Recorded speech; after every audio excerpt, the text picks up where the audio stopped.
You are very welcome to all of you our YouTube channel civil with Aakash. मेरा नाम है अभिषेक बोहरे। इससे पहले की क्लास में हमने प्रोटेक्टेड एरिया के बारे में डिस्कशन करना स्टार्ट किया था और यहाँ पर हमने कुछ नेशनल पार्क, साथ में बायोस्फीयर रिजर्व, इन तमाम प्रकार के एस्पेक्ट के बारे में डिस्कशन किया था। ये क्यों इंपॉर्टेंट होते हैं और साथ में यहाँ के जो रूल्स एंड रेगुलेशंस हैं ये किस प्रकार के होते हैं। वाइल्ड लाइफ प्रोटेक्शन एक्ट के बारे में हमने डिस्कशन किया था, as well as forest protection act के बारे में भी हमने यहाँ पर जाना था। आज की इस क्लास में हम उसी लेक्चर को आगे बढ़ाएंगे। ड्यूरेशन ज़्यादा लंबा ना हो जाए, दैट इज़ वाई ये लेक्चर ज़्यादा लंबा ना हो जाए, दैट इज़ वाई इसका जो टाइम है ये मैंने बहुत कम रखा है, यानी कि 40 से 45 मिनट का ये एक लेक्चर होता है।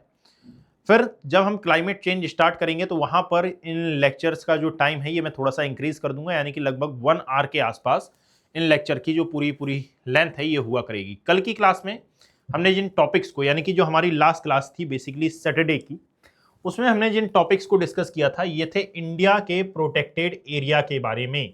प्रोटेक्टेड एरिया क्या होते हैं इसके बारे में मैंने जाना था, ये कैसे इस्टेब्लिश किए जाते हैं। तो इसलिए मैंने आपको बताया था कि वाइल्ड लाइफ प्रोटेक्शन एक्ट 1972 के अंडर इसको इस्टेब्लिश किया जाता है। यहाँ पर कौन कौन सी जो एक्टिविटीज़ हैं ये होती हैं। साथ में वाइल्ड लाइफ प्रोटेक्शन एक्ट, यहाँ पर दो और एक्ट के बारे में मैंने आपको बताया।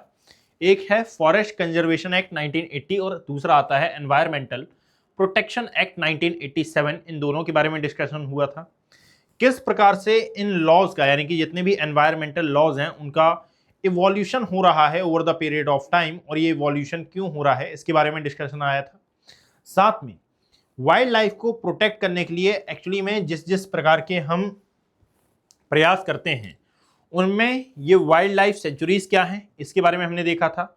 यहाँ पर कौन कौन सी एक्टिविटीज़ अलाउ होती हैं, कौन कौन सी एक्टिविटीज़ रिस्ट्रिक्ट होती हैं बहुत ज़्यादा, इनके बारे में डिस्कशन हुआ था। नेशनल पार्क की डेफिनेशन हमने देखी थी और नेशनल पार्क में किस किस प्रकार की एक्टिविटी होती है और किस किस प्रकार की एक्टिविटी पर पूरा प्रोहिबिशन होता है, इसके बारे में डिस्कशन हुआ था। What is the difference between national park and wild life sanctuaries, इसके बारे में भी हमने जान लिया था। और सबसे इंपॉर्टेंट बात कि जी यदि एक कंजर्वेशन रिजर्व है तो इसका क्या कंसेप्ट होता है, दैट मीन्स बफर जोन क्या है, कोर जोन क्या है, और साथ में जो ट्रांजिशन जोन है इसके बारे में हमने डिस्कशन किया था। बायोस्फीयर रिजर्व, नेशनल पार्क और वाइल्ड लाइफ सेंचुरीज, इनमें क्या मेजर डिफरेंस आपको देखने के लिए मिलेगा, इसके बारे में भी हमने डिस्कशन किया था। जस्ट फॉर एग्जाम्पल यदि मैं आपको बताऊं, इससे आपका एक प्रकार से क्विक रिविजन हो जाएगा। यह हैं वो फीचर्स जिसके अकॉर्डिंगली हम बायोस्फीयर रिजर्व, नेशनल पार्क और वाइल्ड लाइफ सेंचुरीज में डिफरेंस कर पाएंगे। लीगल बेसिस की यदि हम बात करें, यानी कि कानूनन आधार की यदि हम बात करते हैं, तो याद रखिएगा बायोस्फीयर रिजर्व ये बेसिकली यूनेस्को के अंतर्गत भी शामिल किया जा सकता है, नहीं तो मैन एंड बायोस्फीयर जो प्रोग्राम है इसके अंतर्गत भी ये नोटिफाई किया जा सकता है। नेशनल पार्क ये basically wild life protection act 1972 के अंतर्गत बनाया जाता है। As well wild life sanctuaries भी वाइल्ड लाइफ प्रोटेक्शन एक्ट 1972 के अंतर्गत स्टैब्लिश की जाती हैं। ह्यूमन एक्टिविटीज़ की बात करेंगे तो यहाँ पर जो ह्यूमन एक्टिविटीज़ हैं ओनली ट्रांजिशन जोन में ये हो सकती हैं, दैट मीन्स ये जो पूरा बाहरी एरिया है यहाँ पर आपको ह्यूमन एक्टिविटीज़ होती हुई देखने के लिए मिलेंगी। नेशनल पार्क में ये कंप्लीटली प्रोहिबिट होती हैं, मतलब कि यहाँ पर किसी भी प्रकार के किसी भी जोन में कोई भी ह्यूमन एक्टिविटी नहीं देखने के लिए मिलेगी। वाइल्ड लाइफ सेंचुरीज की बात करें तो यहाँ पर कुछ एरिया में लिमिटेड आधार पर जो ह्यूमन एक्टिविटीज है ये देखने के लिए मिल सकती है। अब ऐसा क्यों है मैं बता देता हूँ। बिकॉज कि सबसे बड़ा होता है वाइल्ड लाइफ, सबसे बड़ा होता है बायोस्फीयर रिजर्व, इससे छोटा होता है नेशनल पार्क और इससे छोटा होता है क्या, wild life century. Wild life century में कुछ जो एक्टिविटीज हैं ये आपको देखने के लिए मिल सकती हैं, यहाँ कंप्लीटली प्रोहिबिट होती हैं। एरिया की बात करेंगे तो वेरी लार्ज, मीडियम लार्ज और ये स्मॉल टू मीडियम होती है, दैट मीन्स ये दोनों के बीच का एरिया है। जोन्स की बात करेंगे तो कोर, बफर एंड ट्रांजिशन में इसको डिवाइड किया गया है। नेशनल पार्क में कोई जोन नहीं होता, वाइल्ड लाइफ सेंचुरी में कोई जोन नहीं होता। पर्पस क्या है इसका, तो इसका पर्पस है डेवलपमेंट प्लस कंजर्वेशन। इसका है स्ट्रिक्ट कंजर्वेशन कि भाई जो भी यहाँ पर फौना फ्लोरा की स्पीसीज हैं उनको कंजर्व करना है, उनको प्रोटेक्ट करना है। साथ में यहाँ पर वाइल्ड लाइफ प्रोटेक्शन इसका मेन एजेंडा निकल के आता है। नाउ फिर हमने यहाँ पर डिस्कस किया था इंडिया के मेजर बायोस्फीयर रिजर्व के बारे में, जिसमें हमने नीलगिरी, सुंदरवन, नंदा देवी, गल्फ ऑफ मन्नार इनके बारे में देखा था। दो तीन लाइन में हमने इनके बारे में डिस्कशन किया था कि इंडिया फर्स्ट बायोस्फीयर रिजर्व है ये, तमिलनाडु, कर्नाटका एंड केरला में लोकेट है। यूनेस्को की वर्ल्ड हेरिटेज साइट का ये पार्ट है। टाइगर, एलिफेंट और नीलगिरी ताहर यहाँ के मेन एनिमल में काउंट किए जाते हैं। Getting my point? Now the second term is, यदि आप सुंदरबन को देखेंगे तो ये 1989 में स्टैब्लिश हुआ। वेस्ट बंगाल में ये आता है। वर्ल्ड का लार्जेस्ट मैंग्रोव फॉरेस्ट में काउंट किया जाता है। रॉयल बंगाल टाइगर यहाँ पर देखने के लिए मिलेंगे। यूनेस्को की साइट में ये शामिल है। नंदा देवी हिमालयन रीजन में आता है, उत्तराखंड राज्य है। साथ में हाई एल्टीट्यूड पर मौजूद एक इकोसिस्टम है, स्नो लेपर्ड यहाँ पर देखने के लिए मिलेगा। यूनेस्को की वर्ल्ड हेरिटेज साइट का ये पार्ट है। गल्फ ऑफ मन्नार 1989 में इसको स्टैब्लिश किया गया है, तमिलनाडु में ये आता है। इंडिया का फर्स्ट मरीन बायोस्फीयर रिजर्व में इसको काउंट किया जाता है। डुगोंग हो, सी टर्टल हो या फिर कोराल रीफ्स हो, आपको यहाँ पर देखने के लिए मिलते हैं। Getting my point? नाउ यदि आप आगे आते हैं तो यहाँ पर कुछ अदर जो बायोस्फीयर रिजर्व हैं जो कि यूनेस्को की वर्ल्ड नेटवर्क में शामिल हैं, उनके बारे में डिस्कशन हुआ था। लाइक जैसे नीलगिरी है, सुंदरबन है, गल्फ ऑफ मन्नार है, नंदा देवी, साथ में पचमढ़ी ये 2009 में आया, और नोकरेक ये भी 2009 में आया। इनके बारे में एक एक करके यदि हम डिस्कस करें वन लाइन फैक्ट के जरिए, तो याद रखना इंडिया फर्स्ट बायोस्फीयर रिजर्व जिसको हमने यूनेस्को की वर्ल्ड नेटवर्क में शामिल किया है, यह है नीलगिरी। मैंग्रोव इकोसिस्टम के लिए यदि कोई सा बायोस्फीयर रिजर्व जाना जाता है तो यह है सुंदरबन, 2001 में इसको घोषित किया गया है। Gulf of Mannar marine biosphere reserve है। नंदा देवी हिमालयन इकोसिस्टम के लिए जाना जाता है। साथ में मध्य प्रदेश में मौजूद ये जो पचमढ़ी है, यहाँ पर आपको सतपुड़ा रेंज पर ये मौजूद देखने के लिए लोकेट देखने के लिए मिलेगा। नोकरेक 2009 में शामिल किया गया। मेघालय का जो वाइल्ड सिट्रस जीन पूल है आपको यहाँ पर देखने के लिए मिलता है। याद रखिएगा कि हम अभी यदि देखें तो 18 जो बायोस्फीयर रिजर्व हैं ये आपको ऑल ओवर इंडिया में देखने के लिए मिलेंगे। इनमें से जो 12 हैं ये यूनेस्को के वर्ल्ड नेटवर्क में शामिल हैं। ठीक है, इनको कहा जाता है क्या? World network biosphere reserve. ठीक है, ये यूपीएससी पर्सपेक्टिव के अकॉर्डिंगली इंपॉर्टेंट है। सो यहां पर आप याद रखो कि टाइगर रिजर्व के बारे में हमने डिस्कशन किया था। What is the meaning of tiger reserve? यानी कि 1972 में एक्चुअली में हमने, आप देखेंगे कि वाइल्ड लाइफ प्रोटेक्शन एक्ट लाया, और वाइल्ड लाइफ प्रोटेक्शन एक्ट का मतलब क्या था कि जो वाइल्ड लाइफ है इसको प्रोटेक्ट करना था, इसको बचाने के लिए जो तमाम प्रकार के प्रयास हैं। सो यदि मैं टाइगर रिजर्व की बात करता हूं तो याद रखना वाइल्ड लाइफ प्रोटेक्शन एक्ट 1972 के तहत इनको स्टैब्लिश किया गया है, इसको बनाया जाता है, स्टैब्लिश किया जाता है। प्रेजेंट टाइम में यदि आप इंडिया में देखेंगे तो ये यहाँ पर आपको वर्ल्ड की सबसे ज़्यादा टाइगर पॉपुलेशन देखने के लिए मिलेगी। 4 साल में ये असेसमेंट होता है, 4 साल में ये असेसमेंट रिपोर्ट आती है, और इसको ऑफिशियली तौर पर पब्लिश किया जाता है। यदि आप वाइल्ड लाइफ प्रोटेक्शन एक्ट 1972 के बारे में और ज़्यादा पढ़ना चाहते हैं और साथ में इस टाइगर प्रोजेक्ट से संबंधित ये जो असेसमेंट रिपोर्ट है इसको प्राप्त करना चाहते हैं तो आप ऑफिशियल वेबसाइट पर जा सकते हैं मिनिस्ट्री ऑफ एनवायरनमेंट की। यहाँ पर आपको ये तमाम प्रकार की जो रिपोर्ट्स हैं ये दिखाई देती हैं। NTCA इसकी देखभाल करती है, स्टैट्यूटरी ये बॉडी है।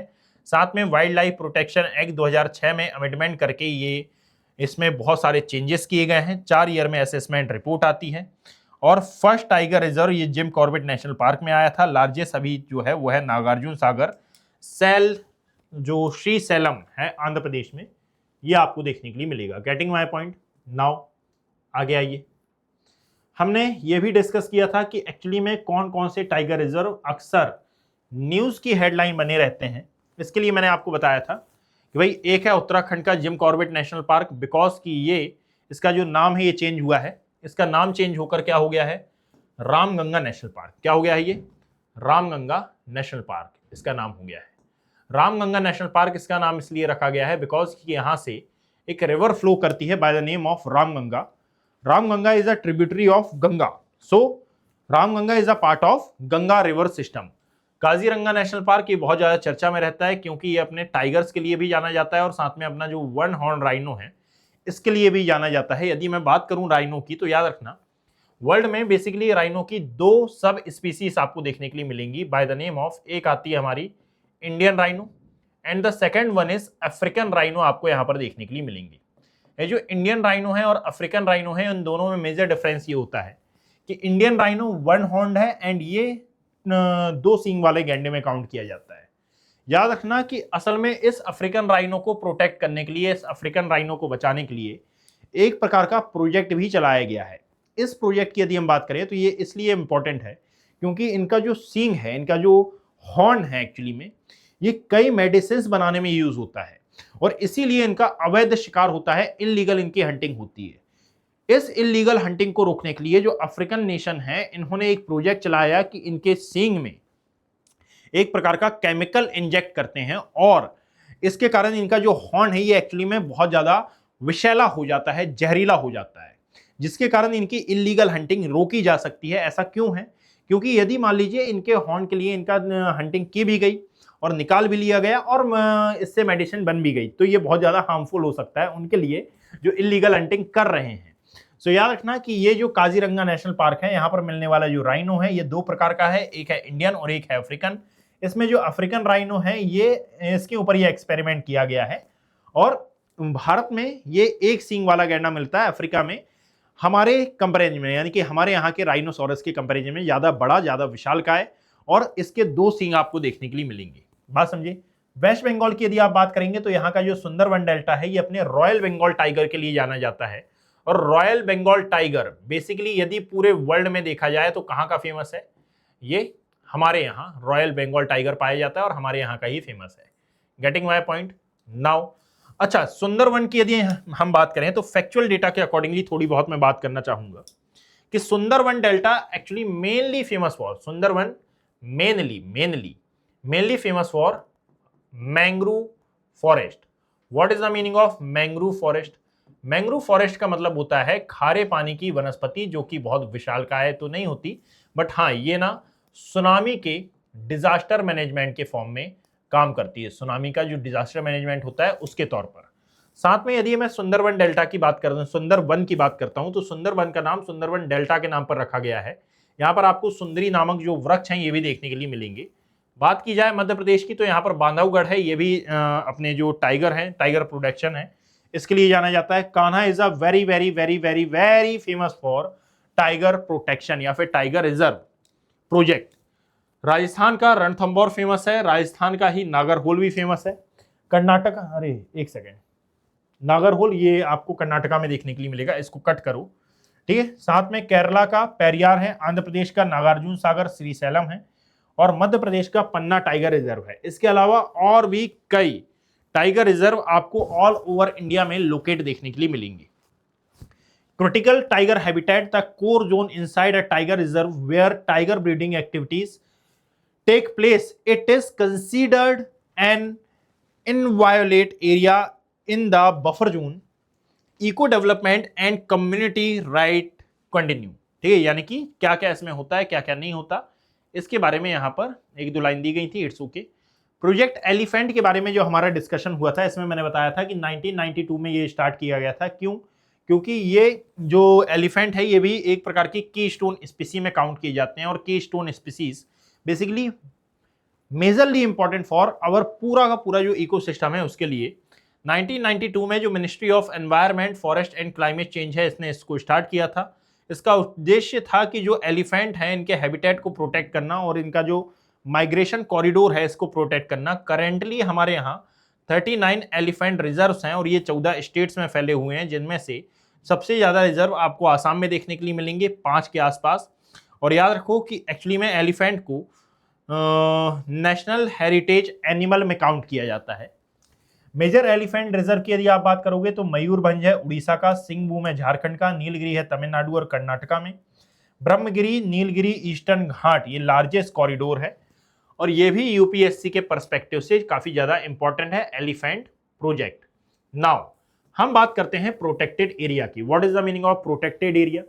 यानी कि ऐसे एरिया जो कि एनवायरनमेंट के लिए काफी ज्यादा जरूरी हैं और इनका एनवायरमेंटल इंपॉर्टेंस, इकोलॉजिकल इंपॉर्टेंस बहुत ज्यादा आपको देखने के लिए मिलता है। अब चाहे ये सेकेंड ग्रोव्स की हम दृष्टिकोण से देखें, कंजर्वेशन के दृष्टिकोण से देखें, चैलेंजेस के दृष्टिकोण से देखें, they are very very very very very important for human settlement, for biodiversity, for protected area, सभी के लिए। यानी कि आप याद रखो प्रोटेक्टेड एरिया वो एरिया होते हैं जिनके बारे में एक लाइन कही जाती है कि यदि इनको प्रोटेक्ट कर लिया गया तो आप ये मानिए कि संबंधित क्षेत्र की जो बायोडाइवर्सिटी है, संबंधित क्षेत्र में रहने वाले जो इंसान हैं या फिर जो ह्यूमंस हैं, उनको भी आपने प्रोटेक्ट कर लिया, ऐसा समझिए।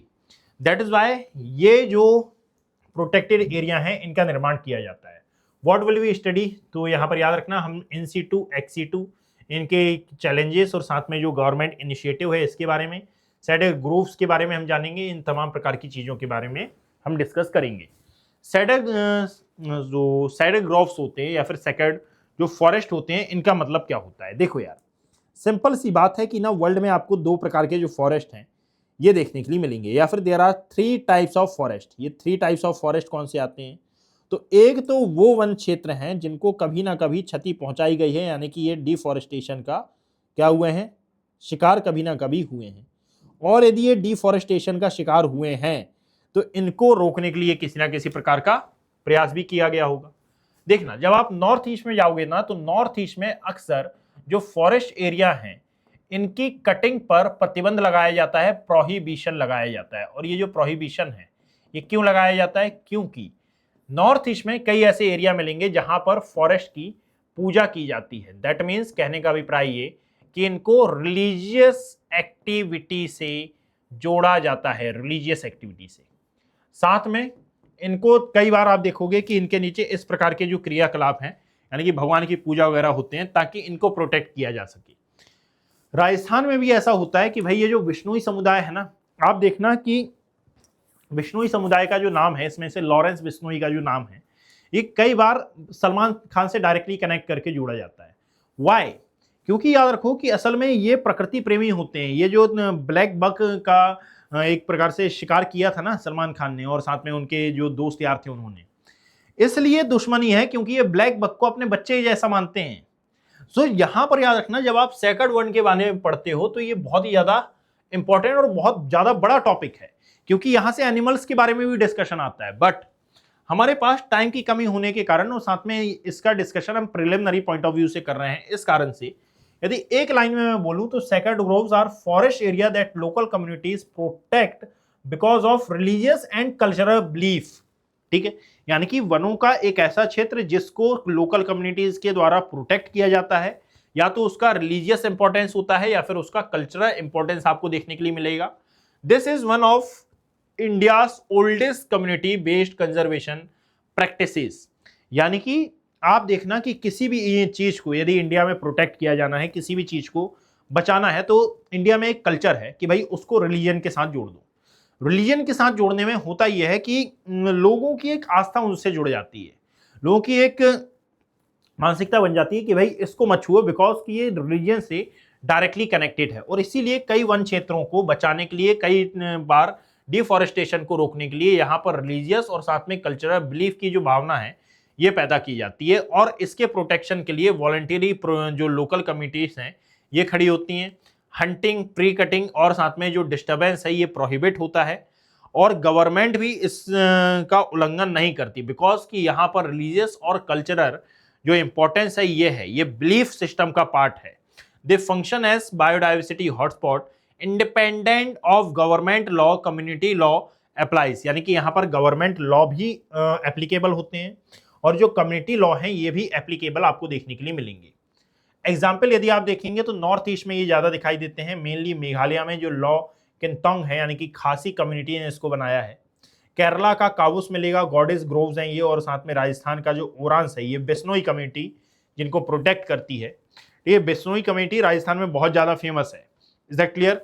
तो यदि मान लीजिए कभी लॉरेंस बिश्नोई का नाम सुनने में आए तो अक्सर लोग इसको ये बोल देते हैं कि भाई ये गैंगस्टर है और ऐसा वैसा, अरे और बिश्नोई समुदाय ही ऐसा होता है। ना ना ना, एक्चुअली में नो डाउट कि लॉरेंस बिश्नोई ऐसा है, बट इसका मतलब ये नहीं कि बिश्नोई समाज ऐसा है।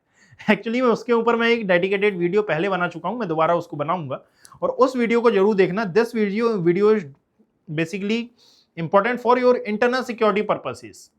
कि ऐसा नहीं है कि हमारे यहाँ गैंगस्टर सभी कम्युनिटी से बिलोंग करते हैं, ऐसा नहीं है। इसको मैं बाद में क्लैरिफाई करूंगा, बहुत इंटरेस्टिंग ये पार्ट है। कर्नाटका की यदि आप बात करेंगे तो यहाँ पर जो देवरा काडू है इनको रिलीजियस बिलीफ से जोड़ा जाता है। महाराष्ट्र का देवराई है, इसको जोड़ा जाता है। यदि आप इंडिया में एस्टिमेटेड निकालते हैं कि भाई कितने सेक्रेड ग्रोव्स हैं, पवित्र वन इनको कहा जाता है, तो 1 लाख के आसपास देखने के लिए मिलेंगे मेघालय में, है ना। और ये कहां पर मिलेंगे? मेघालय में। They are called law Kyntang. Cutting trees here is considered a sin. यानी कि पेड़ों को काटना यहां पर एक प्रकार से पाप माना जाता है। ये बात यहां पर बताने का प्रयास किया जा रहा है। नाउ इसके बाद आता है eco sensitive zone. What is the meaning of eco sensitive zone? In simple words याद रखिएगा कि ये जो इको सेंसिटिव जोन है ये एक ऐसा क्षेत्र है जहां पर कुछ गतिविधियों की परमिशन होती है और कुछ गतिविधियां पूर्णतः प्रतिबंधित होती हैं। मतलब कि ये आता कहां पर है? तो जो नेशनल पार्क हैं, जो वाइल्ड लाइफ सेंचुरीज हैं, इनके बाहर का अप्रोक्सीमेटली जो 10 किलोमीटर तक का एरिया है इसकी, यानी कि कुल मिलाकर नेशनल पार्क और वाइल्ड लाइफ सेंचुरीज की जो आउटर बाउंड्रीज है इसको कहा जाता है eco sensitive zone, eco sensitive क्षेत्र। इसका क्या उद्देश्य होता है? इसका उद्देश्य होता है यानी कि its purpose is to protect protected areas from home human pressure. यानी कि जो नेशनल पार्क है, जो वाइल्ड लाइफ सेंचुरीज हैं, ये इनको ह्यूमन इन्वॉल्वमेंट से या फिर ह्यूमन प्रेशर से, मानव दबाव से बचाना। कि भाई ऐसा नहीं होगा कि नेशनल पार्क है, वाइल्ड लाइफ सेंचुरी है और इसके आसपास आपने इंडस्ट्री इस्टेब्लिश कर ली, किसी भी प्रकार के उद्योग लगा लिए, एमएसएमई लगाओ, कोई दिक्कत की बात नहीं है, यानी कि लघु मध्यम और कुटीर उद्योग लगाइए, कोई दिक्कत नहीं है। बट ऐसा नहीं होगा कि आपने इंडस्ट्री लगा ली, ऐसा नहीं होगा कि आपने 100 मिल यहां पर खोल ली, कोई प्रदूषणकारी उद्योग हो या फिर आपने यहां कोई कमर्शियल माइनिंग आप करने लगे। ये जितने भी प्रकार की एक्टिविटीज हैं ये यहां पर नहीं होंगी। कितने एरिया में?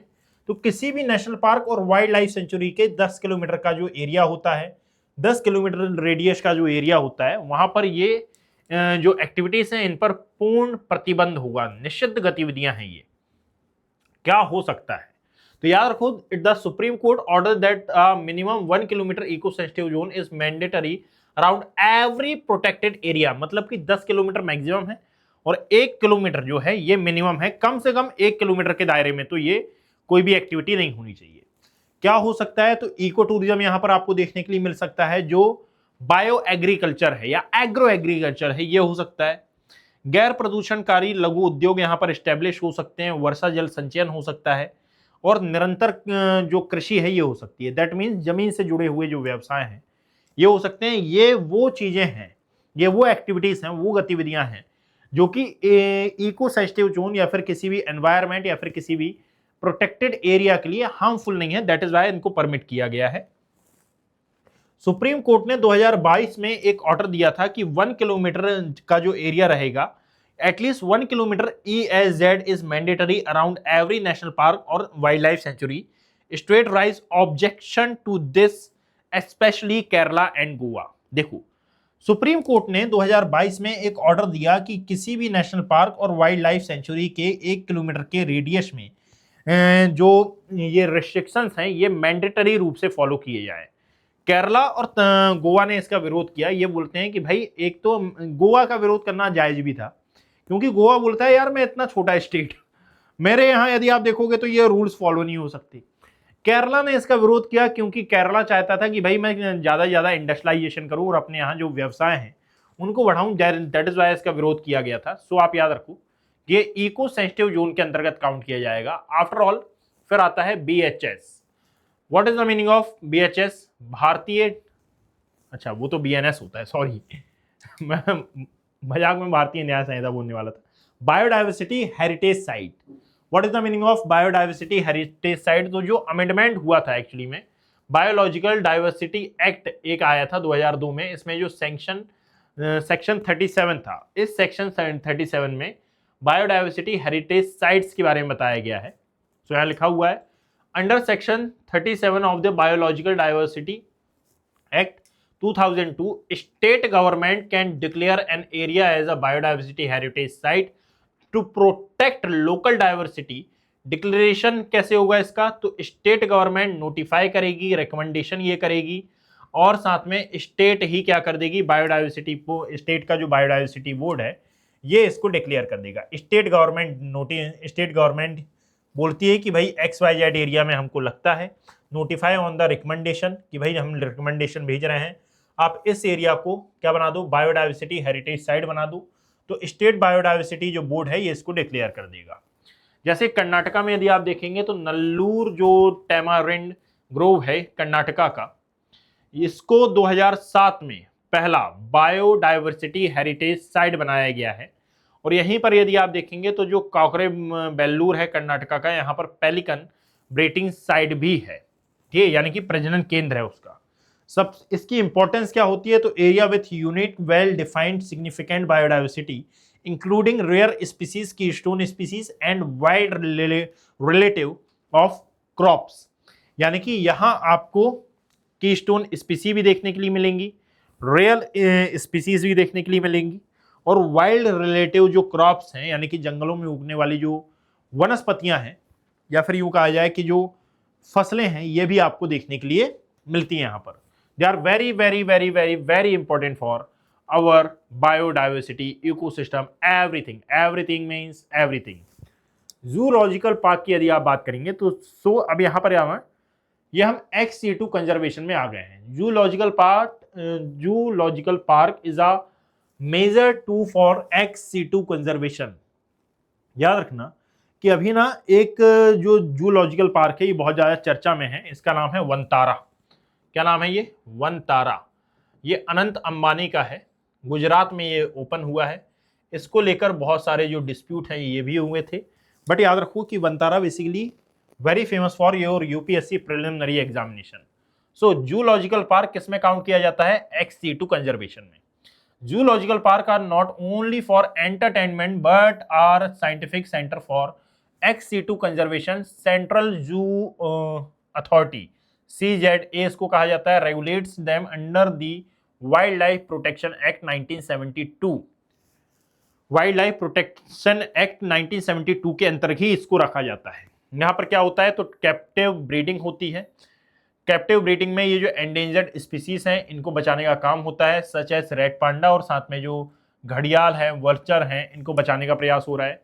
जेनेटिक रेपोसिटरी मिलती है, यानी कि यहाँ पर प्रिवेंशन ऑफ जर्म प्लाज्म, जो जीन्स हैं इनको बचाने का काम, एम्ब्रो को बचाने का काम, फ्यूचर जनरेशन इससे प्रोड्यूस की जाती है। पब्लिक अवेयरनेस इससे बढ़ाई जाती है, spreading conservation education and wild life awareness, school programmes, सिंगवेज। ठीक है, यदि रिहेबिलिटेशन की हम बात करते हैं तो treatment of injured orphans wild life, और साथ में रिटर्न टू जंगल, यानी कि जंगलों को प्रोटेक्ट यहां पर करने का काम किया जाता है मेनली। यदि आप यहां पर देखोगे, जस्ट अ सेकेंड, इसका एग्जाम्पल क्या है? नेशनल जूलॉजिकल पार्क, ये दिल्ली का है। पद्मनाभजा नायडू, ये बहुत ज़्यादा चर्चा में रहा है जूलॉजिकल पार्क, ये दार्जिलिंग में आता है। ये रेड पांडा के लिए बहुत ज़्यादा फेमस है। पद्मनाभजा जो नायडू हिमालयन जूलॉजिकल पार्क है, इसकी ये बात हो रही है। Getting my point now. Botanical garden की यदि आप बात करूँ तो ये the living museum of plant conservation, plants को कंजर्व करने के लिए एक प्रकार का XC2 कंजर्वेशन है। Botanical gardens maintain living collection of rare, endangered and medicinal plants. These are among the most effective centers for XC2 plant conservation.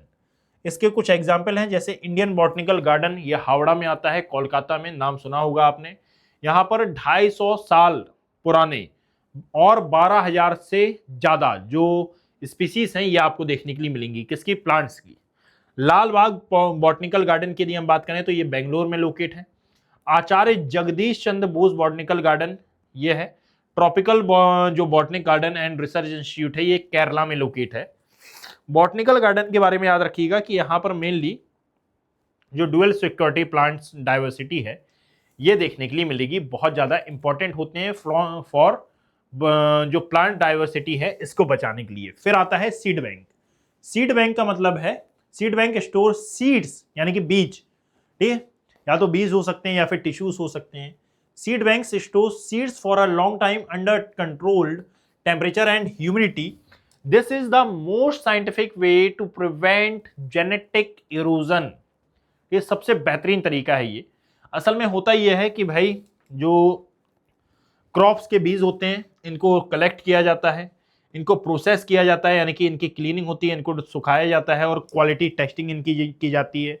जो अच्छे बीज होते हैं इनको -18 से लेकर -20 डिग्री सेल्सियस में लिक्विड नाइट्रोजन में प्रोटेक्ट किया जाता है, और फिर बाद में इसको रिसर्च में और रिस्टोरेशन में और साथ में ब्रीडिंग में इसका जो काम है लिया जाता है। यदि आप मेजर सीड बैंक्स की बात करोगे तो नेशनल जीन बैंक है ये, NBPGR, ये न्यू दिल्ली में आता है, 1996 में स्टैब्लिश हुआ था। 4.5 लाख यहाँ पर आपको क्या मिलेगा, एक्सेशन देखने के लिए मिलेगा। यदि ये पूरी PDF आपको डाउनलोड करनी है, हिंदी इंग्लिश दोनों लैंग्वेजेस में ये हो जाएगी, तो आप इसको डाउनलोड कर लेना मेरे टेलीग्राम हैंडल से, जिसका नाम है अभिषेक कुमार ज्योग्राफी। और यदि आपको बैचेस से संबंधित कोई भी इंफॉर्मेशन चाहिए हो तो आप इसको प्राप्त कर सकते हैं इस कॉन्टैक्ट नंबर पे कॉन्टैक्ट करके, 8264199959, ये दिया गया contact number. Getting my point. साथ में यदि आप देखोगे तो ICRI SAT जीन बैंक ये हैदराबाद में है। स्वालबार्ड ग्लोबल सीड वॉल्ट ये नॉर्वे में है इंडिया का, यानी कि इंडिया इसमें कंट्रीब्यूट करता है।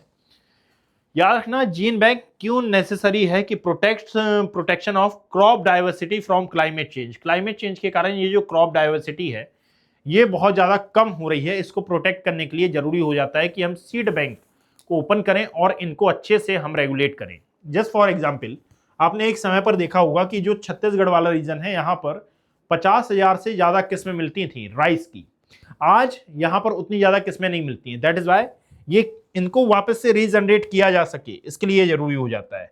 Guarantee of future food security, future food security के लिए भी जरूरी है, और साथ में जो वाइल्ड रिलेटिव क्रॉप्स हैं इनके लिए तो ये जल्दी ये जरूरी हो ही जाता है। Getting my point.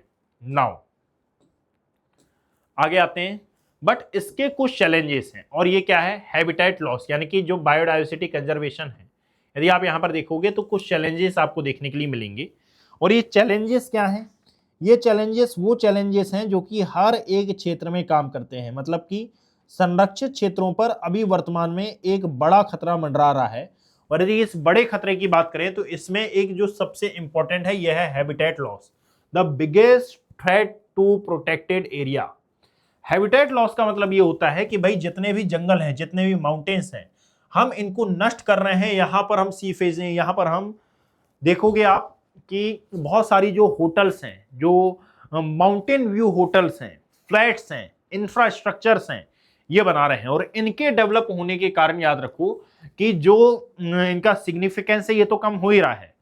ओवरऑल यदि आप देखेंगे तो भाई जो डिजास्टर्स हैं ये यहाँ पर बढ़ रही हैं, ट्रिगर हो रही हैं, और इन डिजास्टर्स के कारण याद रखिएगा कि कई प्रकार की जो समस्या है ये आपको देखने के लिए मिलेंगी। So habitat loss is the most significant threat to biodiversity in India. Every year millions of hectares of forest are destroyed due to agriculture and urbanization. Deforestation की यदि आप बात करोगे तो माइनिंग हो रहा है, यहाँ पर टिम्बर हो रहे हैं, और साथ में एग्रीकल्चर जो एक्सपेंशन है ये देखने के लिए मिल रहे हैं। North east and central India are most affected, इससे बहुत ज्यादा प्रभावित है। कौन? नॉर्थ ईस्ट और सेंट्रल इंडिया, बिकॉज कि नॉर्थ ईस्ट में भी फॉरेस्ट एरिया बहुत ज्यादा है, सेंट्रल इंडिया में भी फॉरेस्ट एरिया बहुत ज्यादा है, तो जहां पर बहुत ज्यादा है वहां पर डिफॉरेस्टेशन भी ज्यादा होगा। फ्रेगमेंटेशन यानी कि रोड्स, रेलवे और साथ में जो dams break wild life corridor, ये कई बार वाइल्ड लाइफ कॉरिडोर को ब्रेक करते हैं, और इसके कारण जो टाइगर मूवमेंट है ये डिस्टर्ब होता है। एंक्रोचमेंट यानी कि इनलीगल फार्मिंग और साथ में सेटलमेंट से जो फॉरेस्ट लैंड है इसका एंक्रोचमेंट होता है, और ये बफर जोन इससे खतरे में आ जाता है। पोचिंग और साथ में ट्रेड यानी कि टाइगर है, राइनोसोरस है, एलिफेंट, पेंगुलिन, ये इलीगल वाइल्ड लाइफ ट्रेड के शिकार होते हैं, और इसका जो इम्पैक्ट है ये ग्लोबली आपको देखने के लिए मिलेगा। ये लोकल एरिया में घटित होने वाली घटनाएं नहीं है, ये ग्लोबल लेवल पर चैलेंजेस हैं, याद रखना। अब ये जो चैलेंजेस हैं यानी कि protected area are not safe either, that means कि जो हम क्लाइमेट चेंज देख रहे हैं, इस क्लाइमेट चेंज का भी प्रभाव है कि भाई जो बायोडाइवर्सिटी है इसका लॉस हो रहा है, और जो बायोडाइवर्सिटी को बचाने के लिए जो प्रोटेक्टेड एरिया बनाए गए थे ये निष्क्रिय हो रहे हैं। जैसे टेम्परेचर राइज की बात करोगे, species migration, changing rainfall pattern, और साथ में जो हैबिटेट डिग्रेडेशन है, इसके बारे में मैं क्लाइमेट चेंज में डिस्कशन करूंगा। इसका एग्जाम्पल आप देखना कि सुंदरवन में जो सी लेवल है ये बढ़ रहा है, और इसके कारण जो मैंग्रोव हैबिटेट है ये रिस्क में आ रहा है। हिमालयन जो ग्लेशियर हैं ये पिघल रहे हैं, और इनके पिघलने के कारण स्नो लेपर्ड का हैबिटेट श्रिंक हो रहा है। कोरल रीफ्स की यदि आप बात करोगे तो यहाँ पर कोरल रीफ ब्लीचिंग हो रही है, और गल्फ ऑफ मन्नार इसका बेसिकली प्रमुख एग्जाम्पल आपको देखने के लिए मिलेगा। क्लाइमेट बायोडाइवर्सिटी नेक्सस की यदि आप बात करेंगे तो protected areas must become climate refugee. That means आप याद रखना, आज जिन एरिया को हमने प्रोटेक्ट किया था अब वो क्लाइमेट रिफ्यूजी बन गए हैं। दैट मीन्स इनको क्लाइमेट से सुरक्षित किया जाना है। Expansion of connectivity corridor is essential, और साथ में रिस्टोरेशन जरूरी है और प्लस कंजर्वेशन जरूरी है, और ये एक प्रकार का क्लाइमेट सॉल्यूशन हमको प्रदान कर सकता है। यदि आप देखोगे तो अब आता है एक और प्रिलिमिनरी पॉइंट, यह है green India mission. What is the meaning of green India mission? याद रखो कि ग्रीन इंडिया मिशन, इसमें ना 8 में ये भारत ने 8 मिशन निकालने हैं। One of the 8 mission under the national action plan on climate change, NAPCC जो है ना, national action plan on climate change, इनमें से एक मिशन है ग्रीन इंडिया मिशन। ये भारत का मिशन है, ठीक है, उनमें से एक है green India mission. Green India mission का उद्देश्य है कि 2020 से लेकर या फिर 2020 तक जो 5 मिलियन हेक्टेयर्स वन हैं या फिर वृक्ष हैं, इसका आवरण बढ़ाना। कि 2020 कहाँ, increase forest tree cover by 5 million hectare by 2020। अरे यार ये सॉरी ये नहीं है, ठीक है। नेक्स्ट आओ, जो एयर क्वालिटी या फिर जो फॉरेस्ट क्वालिटी है इसको इंक्रीज करना। फॉरेस्ट डिपेंडेंट जो कम्युनिटीज हैं इनकी आजीविका बेहतर बनाना, और साथ में कार्बन सिक्वेशन को यहाँ पर बढ़ाना है और क्लाइमेट मिटिगेशन लाना है, यानी कि improve the quality of degraded forest, improve the livelihood of forest dependent communities, और इंक्रीज कार्बन सिक्वेस्ट्रेशन और क्लाइमेट मिटिगेशन। इनमें से जिन एरिया पर मेजर फोकस हो रहा है यह है डेंस फॉरेस्ट, ठीक है, यहाँ पर मॉडरेट फोकस हो रहा है। जो कन्वर्ट स्क्रब्स लैंड होते हैं, है ना, फॉरेस्ट, उन पर भी फोकस हो रहा है। ग्रासलैंड है, वेटलैंड है, मैंग्रोव्स है, इकोसिस्टम रिस्टोरेशन का यहाँ पर काम हो रहा है। एग्रो फॉरेस्ट्री पर भी हम फोकस कर रहे हैं, और इसमें जो कई प्रकार के फार्मर्स हैं ये भी इन्वॉल्व देखने के लिए मिलेंगे। Getting my point now. अब यहां पर एक बार क्विक रिवीजन करना कि इस पूरे के पूरे किस स्टडी में हमने क्या क्या अभी तक पढ़ा है। देखो, भारत के संरक्षित क्षेत्र यहां पर लिखा हुआ है। हमने वन्य जीव संरक्षण अधिनियम 1972 के बारे में जाना था, जैव विविधता अधिनियम 2002 के बारे में हमने पीछे डिस्कस किया है, ठीक है। यहाँ पर वन अधिकार 2006 के बारे में हमने डिस्कशन किया है। कैंपा क्या है तो पीछे अभी मैं रिपीट करा दूंगा। एक बात समझिएगा कि एक्चुअली में अब बात आती है कुछ केस स्टडीज की। यहां पर ना मैंने कुछ केस स्टडीज मेंशन कर रखी है। एक सेकेंड, कि काजीरंगा में कैसे प्रोटेक्शन बढ़ा, करंट अफेयर इसका क्या है। Falcon, it's okay, just a second.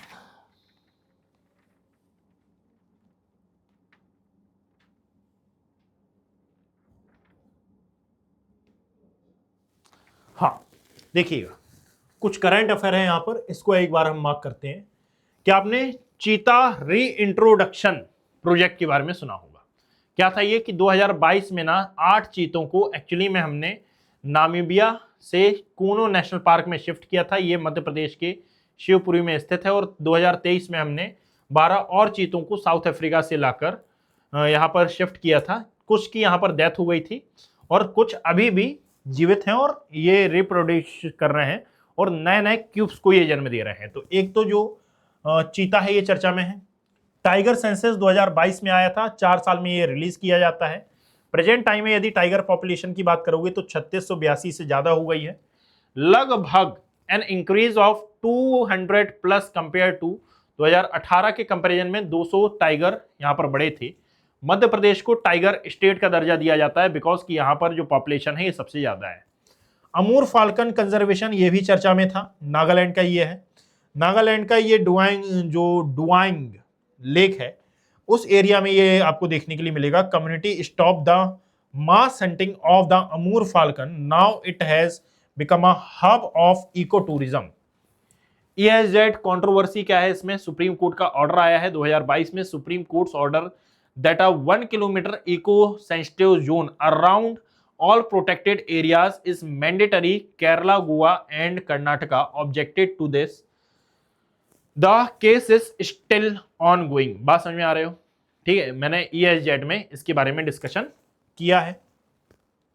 और करंट अफेयर की बात करोगे तो इंटरनेशनल अपडेट ये है कि भाई जो COP15 है इसमें कॉन्मिंग जो मॉन्ट्रियल फ्रेमवर्क है 2022 में 30x30 टारगेट, इसको एक बार पढ़ लेना, रामसर साइट में मैं इसके बारे में बताऊंगा। IUCN रेड लिस्ट क्या होती है ये आपको पता है कि भाई वो प्रोटेक्ट करने के लिए, जीवों को प्रोटेक्ट करने के लिए लाई जाती है, इसके बारे में बाद में डिस्कशन हो जाएगा।